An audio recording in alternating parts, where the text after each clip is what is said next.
I want to talk to you a little bit about the materials that I use and the brushes that I use. And this is my watercolor palette. If you only have a few watercolors, you could use a plastic plate. And if you're going to use acrylics, then you need to have something that is more disposable, like a disposable palette or some plate that you might throw away, even like a styrofoam plate. That would work fine. Okay, what we're going to do is trace our drawing on, and in order to do that, you want to use wax-free graphite. Wax-free graphite is made specifically for watercolor paper. You don't want to have any oil in your graphite. So when I get a new piece of wax-free graphite, I take a paper towel and I just rub the excess off of it. So when I lay my hand on it, it doesn't smudge on the paper.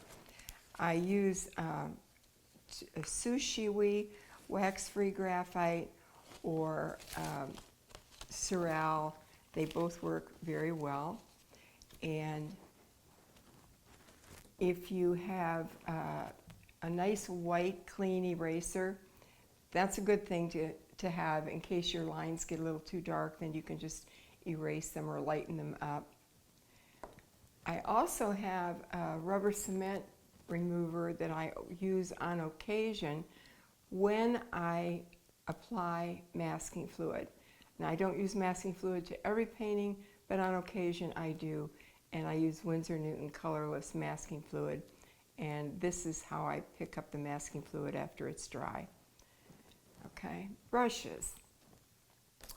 I have some signature brushes, and what that means is they have my name on them, and they're made by Royal Langnickel, and you can locate them on their Royal Langnickel store, and or you can use whatever you have and try and use about the same size brush.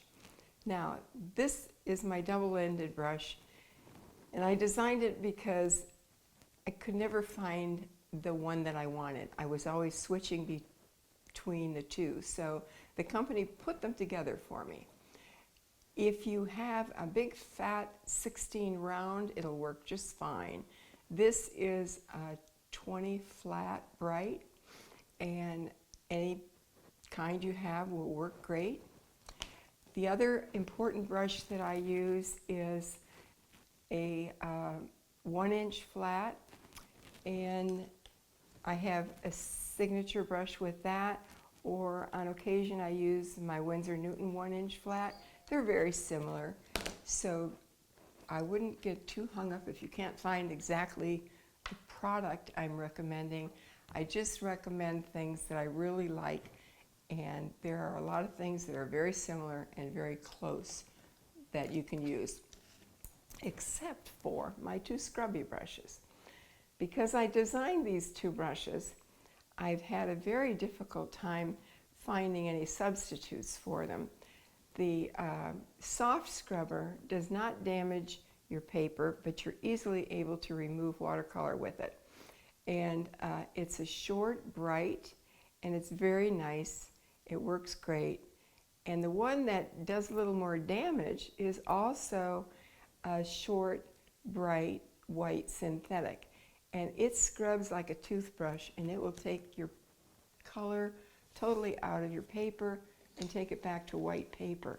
It roughs the paper up, but I'll explain how to correct that as well. On occasion, I use a great big flat, not very often, but you could even use a house painting brush for what I use it for, so just a large brush. But mostly, here's what I use for every painting are these 4-5 brushes. I don't have a huge amount of ones that I really like. One more, and I don't have it right here, but it's a 6 round, and every brush manufacturer has a good 6 round. I use a golden synthetic, and those are great. Okay, colors. I use some Winsor Newton watercolors and some mission watercolors. And I use, when I use acrylics, I prefer the Deco Art Media, or on occasion I use some folk art acrylics, and even the Deco Art bottled acrylics work great. The media paints are a little bit more transparent, and that's the only reason I like those. The other thing that you need is something I call my very important tool. And this tool is how you control the water in your brush. And I use a roll of Charmin, and I put about 4 pieces of Viva wrapped around it and then tuck the ends in. You can use a stack of paper towels like this, or thicker than that, or you can use something that's cotton, or you could use an old sponge, an old t-shirt, anything that will pull the water out of your brush fast. And I'm going to show you what I mean. If I say to set your brush on your paper towels and take half of the water out, you need to learn how much is half. If I tell you to take all of the water out, that's like towel drying your hair, and you can't get any more water out. And these are probably the most important things to learn about controlling your water in watercolor. Sometimes your paper is going to be wet, and sometimes you're going to carry water back on your brush, and if you carry too much water, that's when you get into trouble. So learning to control the amount of water you're carrying into your painting is going to be a real asset as you're doing your watercolor or acrylic paintings.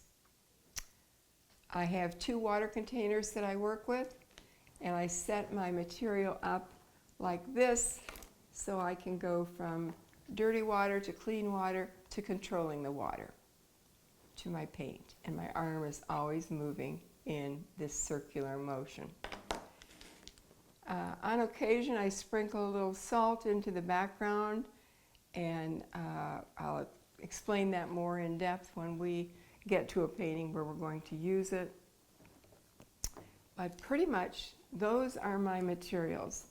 And this is only an occasional material. And one or the other of those is fine. So that and a 6 round, and you're all set to go.